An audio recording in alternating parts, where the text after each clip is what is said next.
Good morning, everybody. Welcome back to another amazing, beautiful morning here at Reach and Reverie.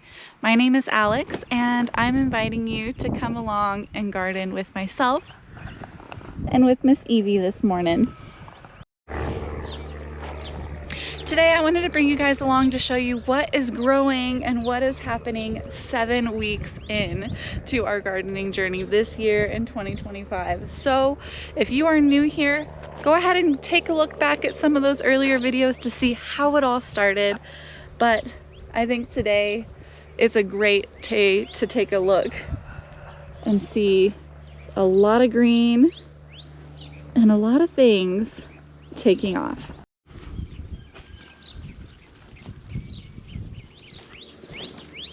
We here are located in the Chihuahuan Desert of West Texas, and it is a high desert, meaning we're at a really high elevation.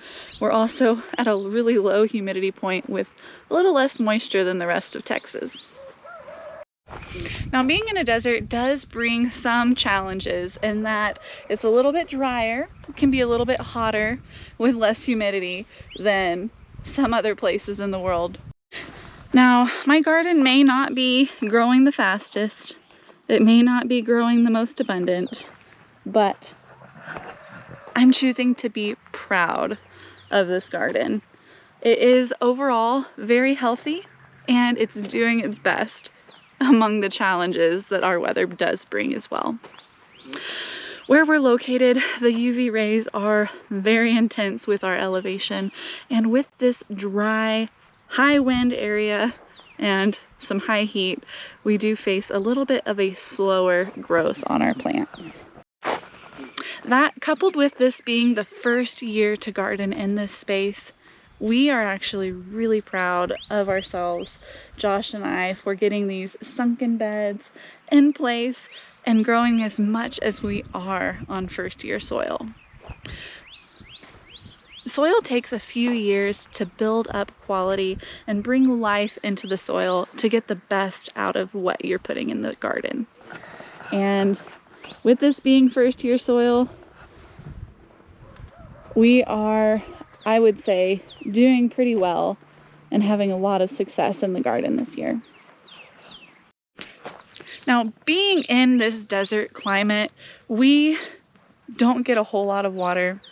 And even though this is the wettest year that I can remember, at least in the last 10 years here, we still have to maximize all of the moisture that we can so that our plants can grow to their full potential.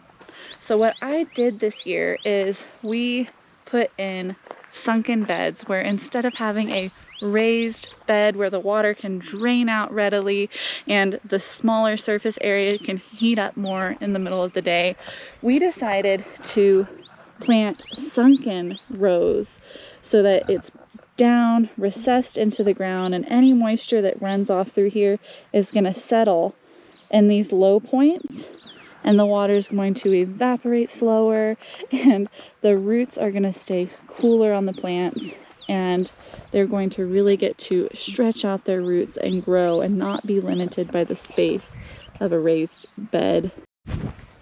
I do think that having a sunken bed system this year has increased the success of our garden, as well as making it even possible, as it is a lower cost option than building raised beds and having to fill those with soil that's been brought in.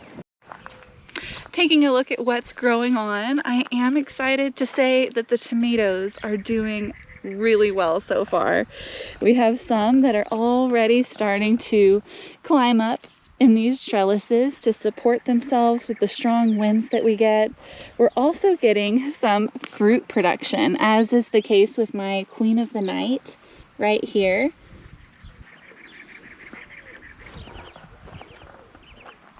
I'm really looking forward to that Amish paste who is just beating the race, getting first place on growing the tallest. Now, the tallest fruit doesn't necessarily mean that it is the healthiest. We are shooting for healthy plants, which slow and steady growth is also a good thing too. So all of these guys generally are doing pretty well. I can see over here on my lemon blush, we've got a couple really nice tomatoes starting to grow. Look at those. Hello, guys.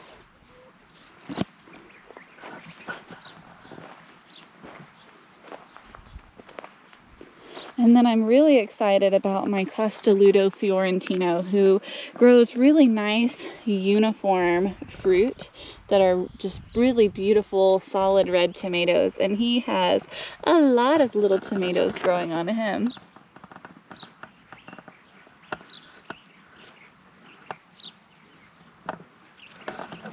I grow my tomatoes vertically, meaning that as they start growing up, I do try to train them on a trellis. Tomatoes are by nature really sprawly, and if you let them grow at their own will, they are going to sprawl about and lay over on the ground and become more bush-like. And while that is great to let it do its thing and grow naturally, it may not live as long, and it may not be the healthiest tomato you can grow, because as they sprawl over and grow along the ground, you may have more pest damage on the fruit that grows, and you may have disease issues by having so much of a bush that it traps moisture lower on the plant and causes it to get sick. Tomatoes do not like their leaves to be wet. So what I do is I grow them up, and as they're growing, I start tying them to the trellis until they can start weaving through on their own.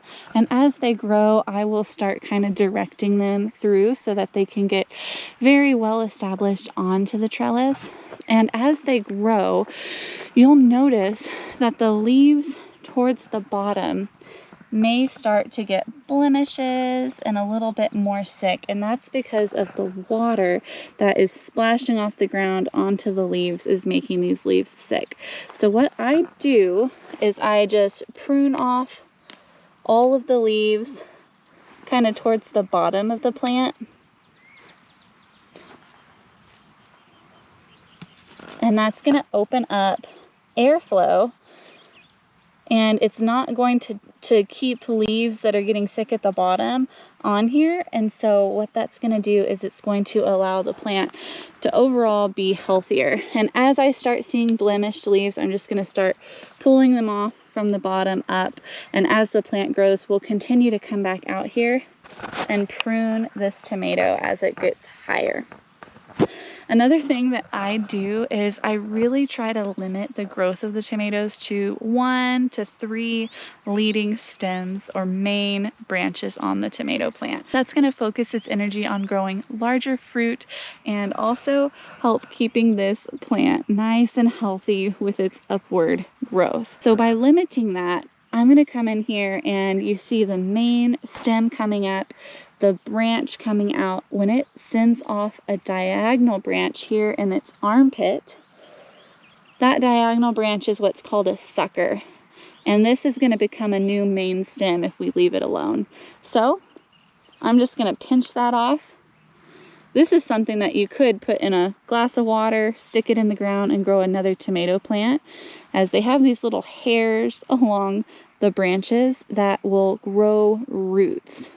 But we're gonna chop and drop, where I just let that sit on the ground. This will break down and become nutrition for this garden soil. And this is gonna instead grow a larger main stem this way, instead of having it compete and have two smaller stems here. Now, if we didn't prune that, that's okay. Your plant's not going to die because you didn't prune it. Well, I mean, it may sooner, but it's totally your choice. You can grow however you want. But I have found that if you kind of limit the amount of suckers that you have growing on your plant, you can really have a healthier, taller, more healthy, productive plant. So that's what we're doing here. So what I've done yesterday and today and a little bit throughout the week is I've been coming through here and I've been pruning a little bit, and I've also been tying the plants so that they can be upright, and really trying to increase the airflow, direct the path of the growth, and prune off any sick or damaged limbs on these tomato plants. So I'm going to show you guys what it looks like when you don't get to tying up your tomato plant fast enough, and it's going to try to go back to its normal habit of kind of flopping over and growing across the ground. You can see what it looks like when I do. I feel like this is like best case scenario, this Amish paste tomato. It's got one main stem going up. It's growing nice and tall on the trellis. It has clusters of flowers that are going to produce fruit. And then you have this Blue Beauty tomato over here that I didn't prune the sucker off fast enough.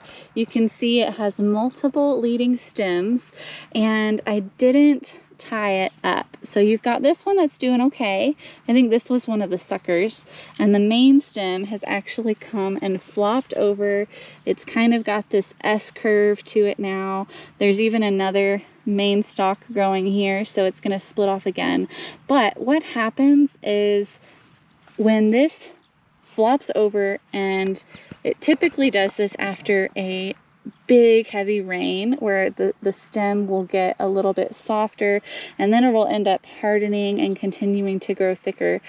When you get even more rain and this gets heavy and laden down with fruit, you can get splitting here at this Y, and it can split the stalk right in half, opening up the branch for disease. And then also the fruit that's growing here on the ground may start to get eaten by pests like ants and roly-polies. And so this is not ideal.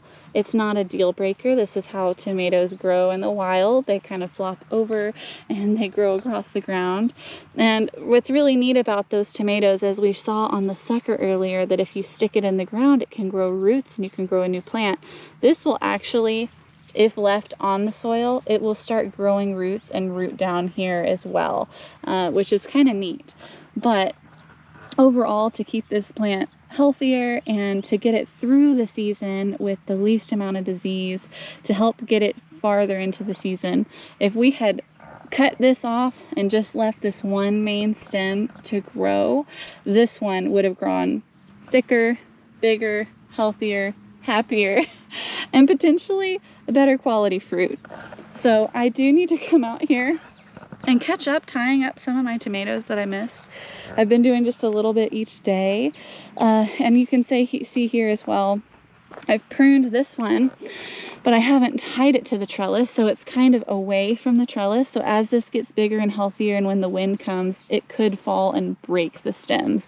So I do need to come out here and gently pull it towards this trellis so that it can grow up and start intertwining like this one, so that we can make sure that they stay safe and healthy, because we want to grow tomatoes and get tomato fruit.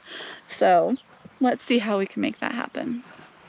Now, overall, the tomatoes seem to be doing pretty well. They're growing nice and strong and healthy, but I have been noticing that we have been losing a couple of tomato plants here and there. You can see this one. This was a barred boar, and it's still alive, but it's super sick. I'm probably going to pull this out so that if it is something that's contagious, it doesn't transfer to my, for example, my Costoluto Fiorentino right here that's doing well. And sometimes that happens. You don't get 100% success and healthy plants all the time. There's, especially in this soil that's first year, there may be pockets that are too much nitrogen, or maybe not broken up enough compost. Maybe this spot doesn't drain as well and he's getting waterlogged. I can see, having watered this, that this is a really dark spot, so maybe it's just too wet on its roots.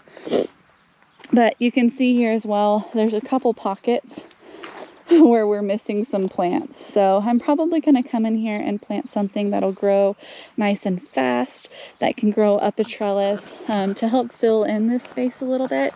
I was thinking about adding some Malabar spinach leaves. They love the heat. It's a nice leafy green that you can grow and throw into salads or cook down as well.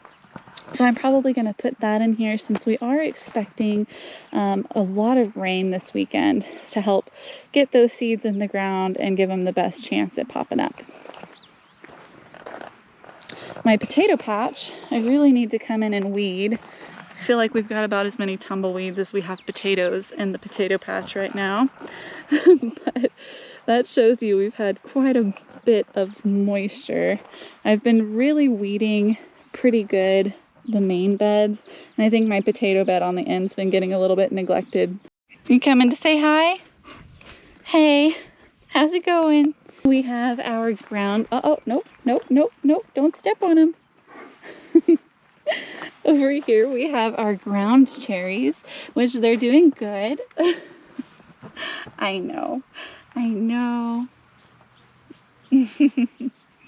Hi.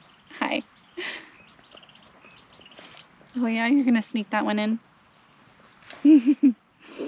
Let's go find you some shade. Good girl. She's my shade flower.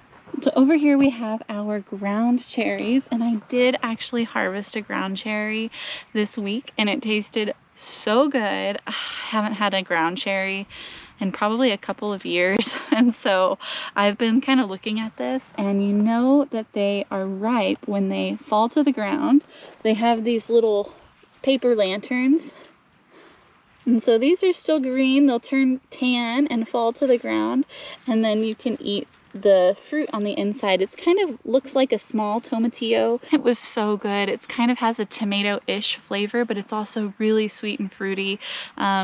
I don't know how to describe it. I know there's different types, like this one's Aunt Molly's. They also have like pineapple ground cherries, and they have very subtly different flavors, but I can't tell them apart.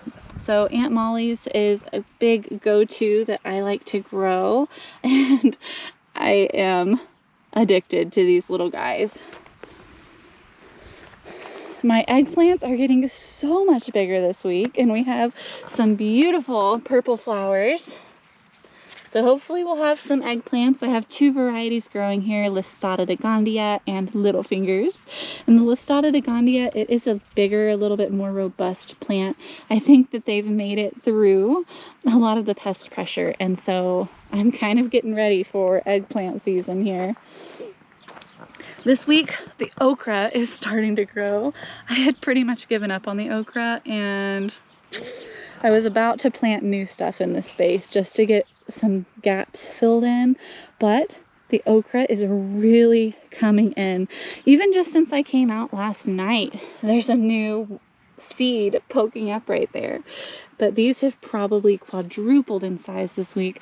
I think as we're getting into the warmer days and the hotter nights, and the temperatures are regularly staying a little bit warmer, these guys are going to start exploding in growth, and I'm here for it. I'm going to hop over to the other side, and I want to show you some of the herbs that are just looking really good today.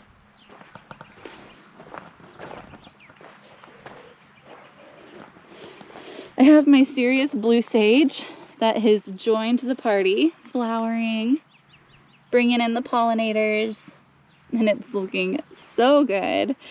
Next to it, my Wild Thyme is growing really good as well. This is a plant that I'm letting establish this year. I don't really plan on harvesting too much out of it because I want this to get really large so that I can start harvesting pretty heavily from it. Oh, it smells so good. It makes me want a rotisserie chicken. I love thyme. I also have a little catnip plant over here that's doing so good. My cucumbers could do better. I think it's getting a little bit warm for them. But on the other side, I have snake cucumbers and Armenian yard-long cucumbers.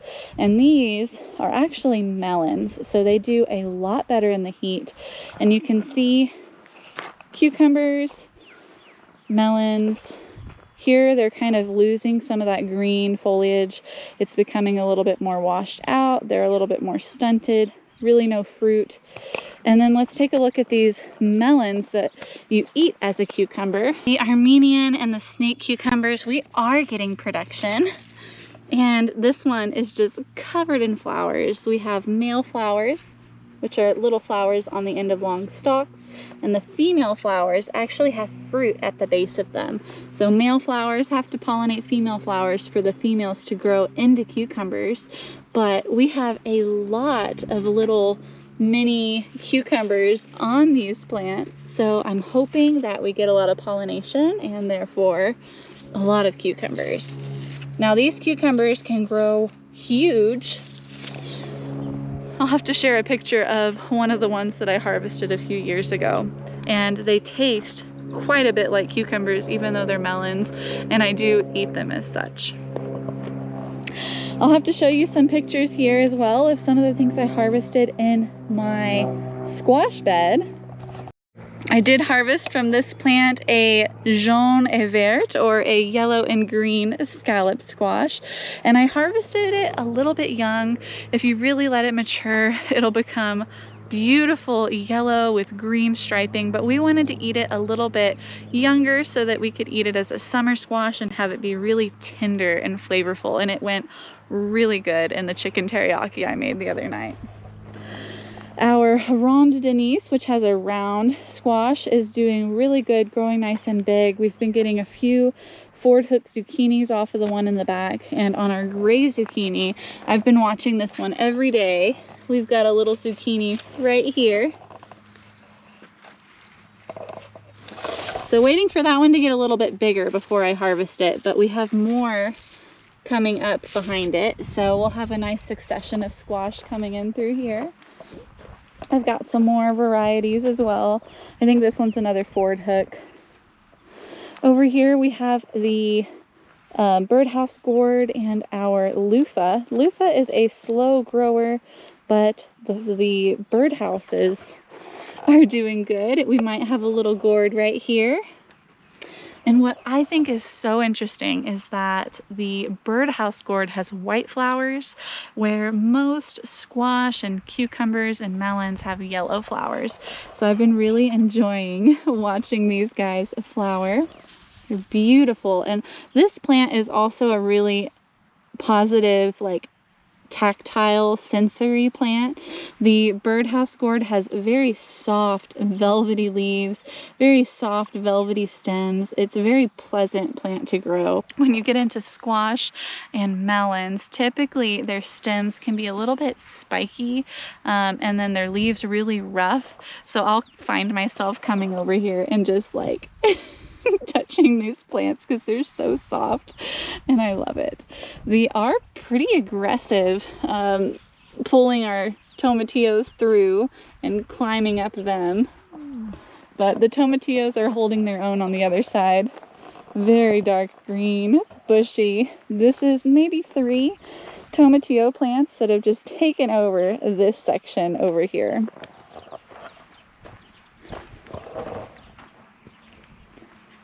My cucamelons, or Mexican sour gherkins, have decided they are also in the running for who can get to the top of the trellis first, and they're taking off. Cucamelons, they are little cucumber plants that grow grape-sized cucumbers, and they have a little bit of a lemony zing to them, and I love these also. These are so fun to snack on, come out and look for in the garden. So really happy with these. They are going to be scrambling up along with everything else. and they're doing so good. I'm also growing a few different kinds of beans this year. We have lima beans in this corner, and then I have some peas. These are cow peas and pole beans growing up in this section and over here. And I think I'm just gonna let them ramble along the ground, but if they do become a little bit unruly, I do have some short trellises leaning up against that shelving over here so that we can help grow them a little bit more vertically. Our basil has exploded this week. It just decided, maybe with the warmer weather, that it is going to love life. I have been coming in, and this is my cinnamon basil, and I've been pruning off all of the tops because they want to flower. And if you want your basil to taste good for longer, pick these off, and then it'll try to bush out more. Go on, little katydid. There's a little bug. So we'll prune these off. It'll keep it a bushier plant. It'll make it taste better. And this is the perfect time of year to throw these in some lemonade or ice water, maybe even with some mint, and have a really refreshing, cool summer drink. So we're gonna pick all of these, and this plant is gonna get bushier. We've got lettuce leaf and purple opal as well for basils. And then just a little bit farther down the lane, I love my pepper plants section. We have a lot of different kinds of peppers growing in here, and some of them look like they're about ready to start picking. I have a blot pepper in here, which is just a gorgeous streaky pepper. Look at that. It's purple and yellow. So that one I'm probably going to harvest soon. I've noticed that the plants that start putting on fruit, they are a little bit slower to start. So you can see this whole row is all blots, and the one that has the pepper on it's the smallest. So I think picking that pepper off a little bit earlier, since it's his first one, will allow him to kind of catch up in growth. We've got more coming in. Got some pepper or bells here. I think I saw we've had a mini bell. Oh, a couple of mini bells on here. And then there's an albino bell on the end. It looks like we have some jalapenos growing. That's Hungarian black jalapeno. It's a really, really dark purple jalapeno. And it has purple flowers, which are really neat too, instead of the usual white pepper flowers. My habanadas are always late bloomers, so they're gonna start catching up here soon, and they'll be full of habanadas here soon, I think. We have corbachis. Look at these. Waiting for those to change color, but this plant is full of corbachi peppers, which is like a sweeter cayenne type pepper. I think that's a Cubanelle. We have Shotashero that's showing up to the party. And these ahi cachuchas, I think they're going to be similar to the habanadas, maybe a little bit of a late bloomer, but they're beautiful. Probably the most beautiful pepper plants I've ever seen. Real compact, bushy plants so far. Gorgeous. And then the final bed that I'm growing in this season, so we have our two sisters garden bed. I ended up not putting pole beans in here because I thought that it was just a lot going on, and so the pole beans ended up being on this side. But two out of the three sisters here, we have our squash and our corn. I'm growing winter squash in this section, so it's primarily pumpkins, and we have tromboncino, which is like a butternut, and Seminole pumpkins, and they have taken over. I've noticed the corn is not doing great. We do have tasseling, and we do have silks, so we may get some corns, but overall the corn has been pretty riddled with pests. I think it's been the trap crop for the garden. Everything else is beautiful and unblemished and really not bothered by any pests. But the corn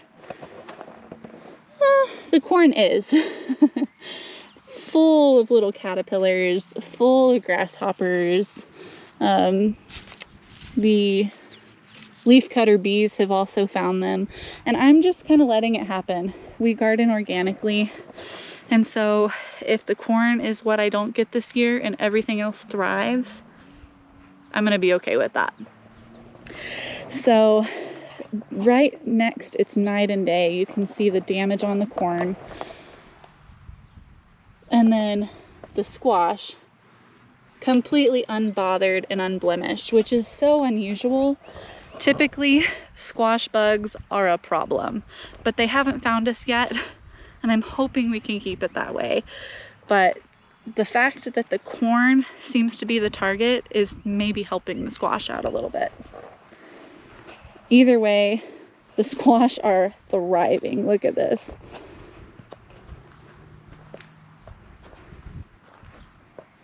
Doing really, really good. I've been kind of peeking through here, and I do see some female flowers, and I see a lot of male flowers. So we're gonna hope that they get pollinated and we can have lots of pumpkins growing through here. What we have is Blue Hubbard, cheese squash, Lady Godiva, acorn squash, tromboncino squash, and Seminole pumpkins in this space. So it's gonna be a lot of variety for a lot of overwinter squash eating, and we're so excited for that. And there you go. That's the garden. Didn't cover everything, but I didn't want this to get too long-winded. And there's always next week to see what we missed. In the future, we will be turning this other half into a whole expanded gardening space. You can see over there is where we were. So there will be a lot more to come. We definitely will be expanding. We have a couple projects lined up. We're going to be getting our temporary greenhouse out of here. We're probably going to repurpose this into an animal enclosure. We do plan on having meat rabbits in the future, so we may have an area that is kind of safe for them, that we have their hutches in, and a place that's going to be completely fenced in, that we can let them out and run around safely and then put them back in their hutches. So that may be the destiny for this temporary greenhouse. And we have a new greenhouse coming in. We're not going to tell you all the details yet. We want to keep that a surprise, but we're working on that this weekend, kind of getting the foundation and place set up for it so that when that greenhouse gets here, we can get to work, as it's going to be a little bit of work. And then once we get the new greenhouse in, this greenhouse out, this space is going to turn into a gazebo. So we may get started on that later this summer. It may end up rolling over into next year. But that's kind of the plan for this space, is that we'll be able to walk in through the front gate, have a seating area and a place to come out and enjoy the garden. Because truly the best medicine for the garden is the gardener, and sometimes the best medicine for the gardener is the garden. The best way to do that is to be present in your garden so that you can see what it needs and adapt. You can see if there's pest pressure, if you need to come out and weed, and kind of see how the plants are feeling on a daily basis.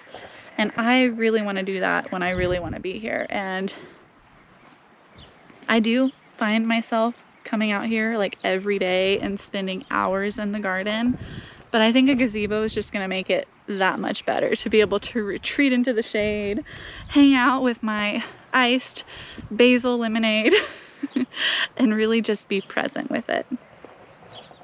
Oh, I didn't remember to show you guys here. I also planted some more Jarrahdale pumpkins, and I think these are going to grow up the trellis. We don't have our clematis coming up yet. We wanted to have clematis growing up and over this. So in the meantime, I planted pumpkins, which are a winter squash, over in the pumpkin patch. And since they grow so tall and rambly, I want to see if we can grow this one up and over. We'll see. I have to stay tuned to find out. If you like this video, don't Don't forget to give us a big thumbs up. It really helps our channel, and hit that subscribe button. That is the best way to stay up to date with the greatest and the latest, everything going on here at Reach and Reverie. And leave it in the comments below. Are you growing a garden this year? What are you having the most success with? And what are some of the struggles? Are you having a wetter year like me, or is it something else? I want to know. In the meantime, keep doing what you're doing, and I will catch you guys on the next one. Did I bore you that bad with my garden? You ready to go inside? Come on, let's go. Let's go, Granny. Come on, let's go. Yeah. She's ready.